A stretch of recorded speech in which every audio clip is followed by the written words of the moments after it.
The third one, you couldn't tell me, baby, that it wasn't going down. And it didn't. And that was when we really were like, okay, what's going on? What does this mean? Where we go from here? Hey, welcome back or welcome to my YouTube channel, and we are on part 5, guys. Can you believe it? Yes, we are still talking about 2020 and all the things going on. So let's just go ahead and get back into it. And from there, we really just had to have a real like transparent conversation with our doctor and be like, listen, we need more information. Like, we can't just keep being like, well, maybe. No, I need some definitive, some yes, some 99.9%. Like, what's going on? And I just had to get like a little bit more tough with them, because I like I said, I just feel like I was just following blindly and just like, oh, this happens sometimes. Oh, sometimes people have to do 4 and 5 IUIs, and oh, no, the math not math, and what's going on? You begin to think the worst. Like, is this not gonna work? Like, did we spend all this time and energy doing nothing? Like, all the thoughts that you can imagine, yes, they cross your mind, and it becomes a very tough space because you feel like you have no answers after doing all these things, right? Doing all the things they tell you to do, you feel like you're back at square one with no answer. From there, we had a meeting with the doctor virtually, of course, because it's still a pandemic. Yes, all of this was in a pandemic, so mental state a wreck.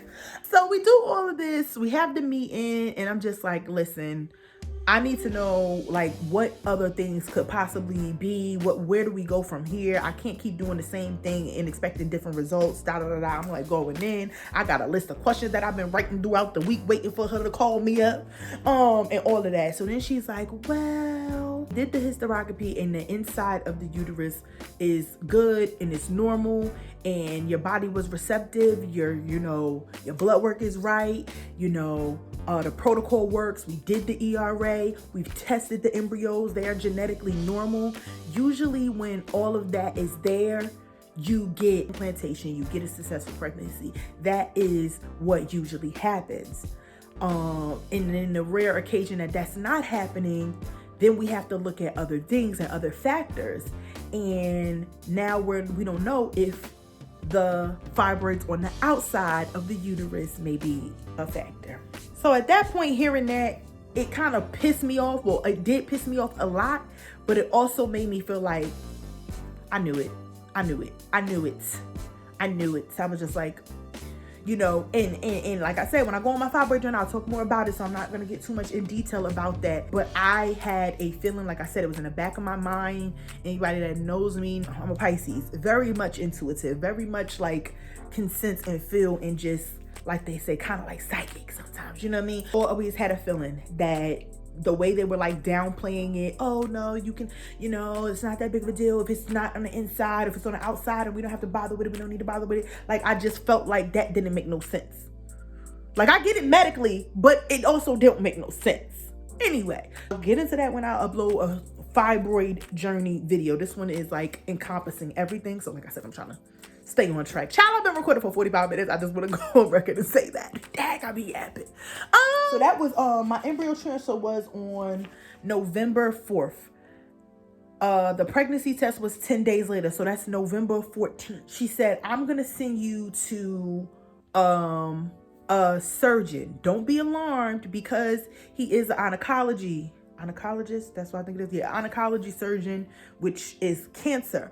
But she's like, don't be alarmed about that. It's just because he is one of the best, and the way that because he's so used to getting into areas that are, sensitive areas, and you don't want to affect or touch anything else, he's very good at what he does. I'm going to refer you to him, and you're going to go, he's a specialist in this. You're going to go meet with him and get his recommendation on whether or not he thinks the fibroids should be removed. So I'm like, okay, so all of this has happened real fast. Like, I just found out that I wasn't pregnant after the 3rd try, and then it's like, okay, you're gonna go see an oncologist. Okay, don't be alarmed. It's not about cancer, but hey, just as scary. This is during the pandemic, so a lot of people had like limited appointments. So I think I had to wait like 2 weeks to get the appointment, maybe even 3 weeks. So I'm kind of freaking out in that time, but I'm also like mentally preparing, like, okay, if he says I need to get surgery, I'm gonna get surgery, because I just feel like this is something that was in the back of my mind. I feel like I ignored my gut instinct and went with what others were saying, and it wasn't right. So if he says yes, I need to mentally be prepared for yes.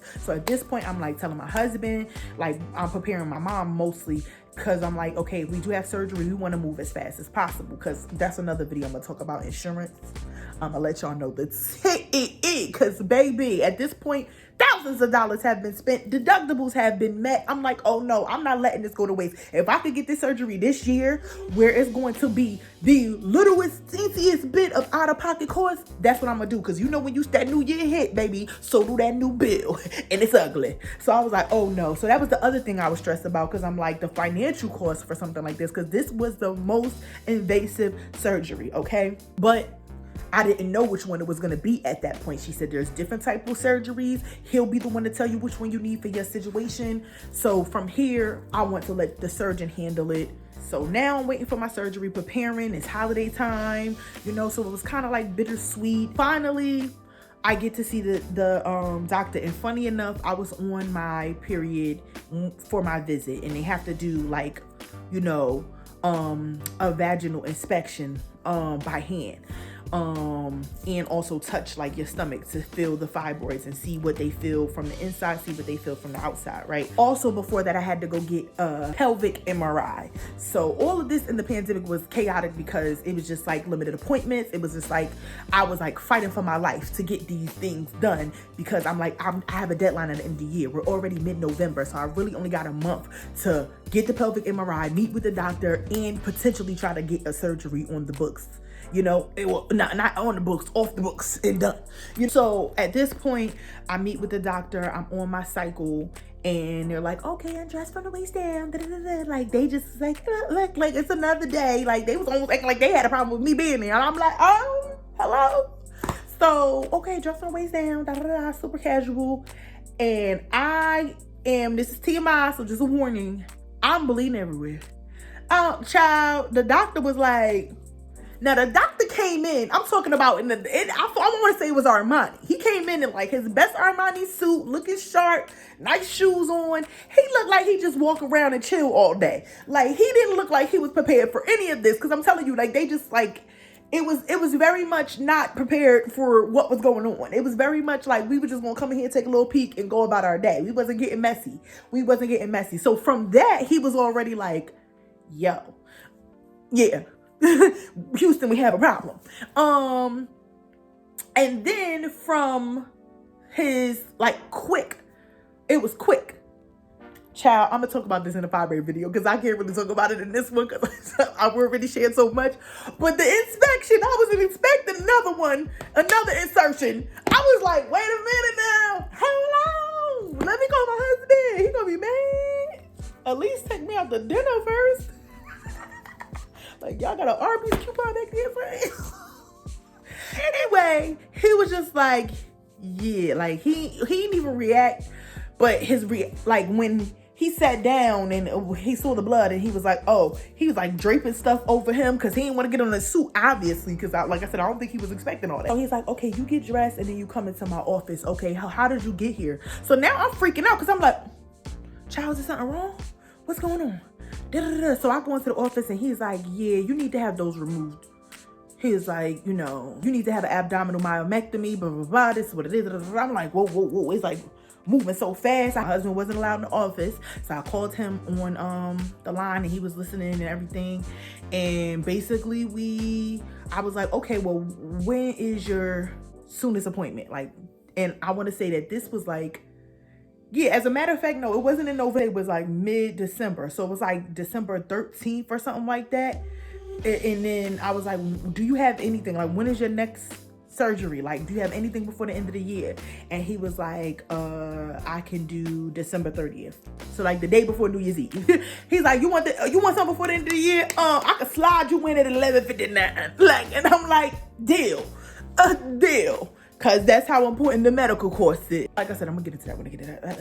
Y'all, I'll be getting it going. I'm trying to keep this as short as possible because there's so many different things. So here we are, middle of December, a couple weeks before Christmas, a couple weeks before the new year. I'm finding out I need to have major abdominal surgery.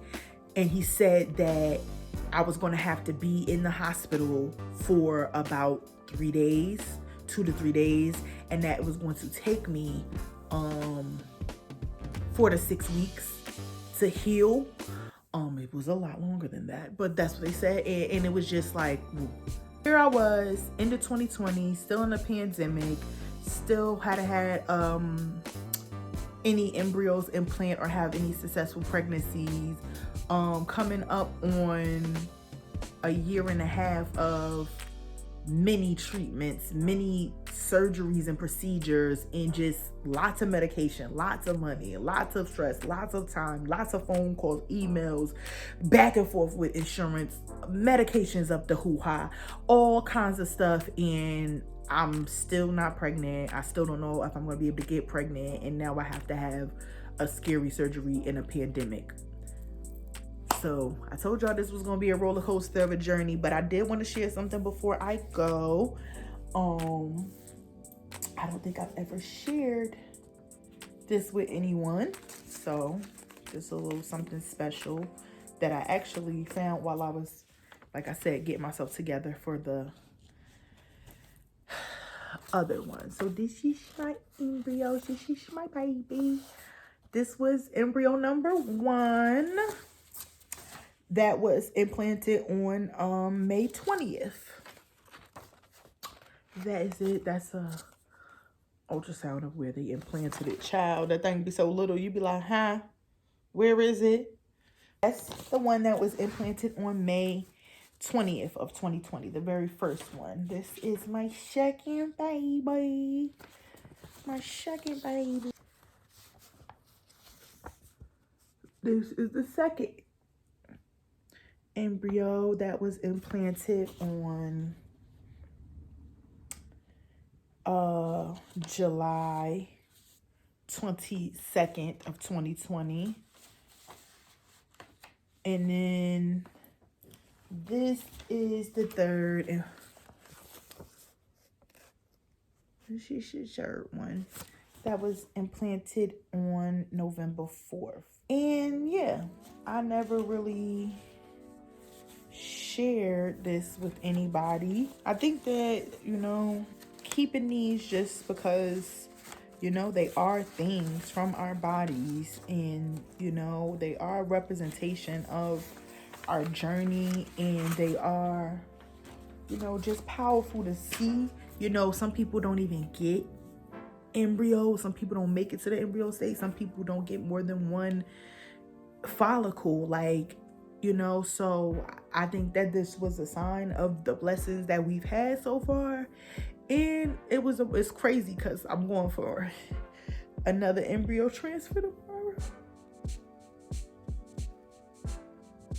So it's just powerful to see all that we've been through thus far. In that, how far we've come, and that, the stuff we've done thus far is not in vain. Has not been in vain. And that's why I'm sharing my journey with y'all, and will continue to share because, I feel like I said, it can be lonely. You can judge yourself and get down on yourself and have guilt and just feel all these things. And so, I come to you, real and raw to show y'all, you're not alone. No matter what type of life you lived before, you know what I mean? This is not payback for that. This is not you being, punished. It's just a part of life, and it's a part of life that not enough people know about, and not enough people are knowledgeable about. And I want to do my part in educating and informing people on it, so it can be normalized, so there is no shame in it, so you don't have to hide it, and so that you can get the love and support that you need throughout your journey. So as always, I ask that you please like, comment, and share. subscribe to the channel. If you haven't watched the previous videos, if you could go back and check them out so you know what I was talking about before. I ask that you please, I said this on my Instagram as I've been sharing, if you want a more day-to-day look at things that I've had going on or whatever, you can check out my Instagram. I've shared some stuff there, especially because I'm currently on the path again after 2 years, after recovering from surgery, after all of that. We're back into a treatment, and as I said, I'm getting an embryo transfer tomorrow. I ask that you just hold off on questions like, okay, what happened? What happened with your embryo transfer? What did you give her? Like, don't do that. Don't do that. Don't do that to anybody, not just me, to anybody, because it's already tough enough to share. It's already hard enough for us to process our emotions. It's already enough for us to deal with our anxiety and fear and thoughts and all of that. So don't be that person that's just, no. They'll let you know when they're ready to let you know, when they feel comfortable enough to share, when they've emotionally processed it enough to be good enough mentally to share. I know at this point in 2022, we've learned a lot about mental health and mental wellness, and we have to treat people with the respect and courtesy and understanding and grace that we would want for ourselves going through a tough time. And this is literally one of the toughest times of my life. It's been filled with other beautiful things in this journey, but it has still been tough. It has not been easy by a long shot. This is probably my most vulnerable video, and I think that that's why it's taken me so long to post it, because I, don't talk much about that time, because it just, we're still on the journey. So you kind of feel like you're just rehashing those feelings. It's bringing you right back to that, and you want to be in a better state, hopeful place. You want to have more faith, and you don't want to think about all the things that didn't go the way you wanted them to go, because it can kind of affect you having that faith you want to have. With that said, I thank you guys so much. I appreciate the love. I appreciate you guys liking, watching, viewing, sharing, supporting, commenting, and I just ask that you continue to do so. It helps me to know that people out there are being helped by it. It helps me to know that my transparency is getting the word out there to others, because then it motivates me to keep doing so, and it motivates me to stay strong, and it motivates me to keep going. So love y'all. Thanks for tuning in. There'll definitely be 50 more parts. Peace.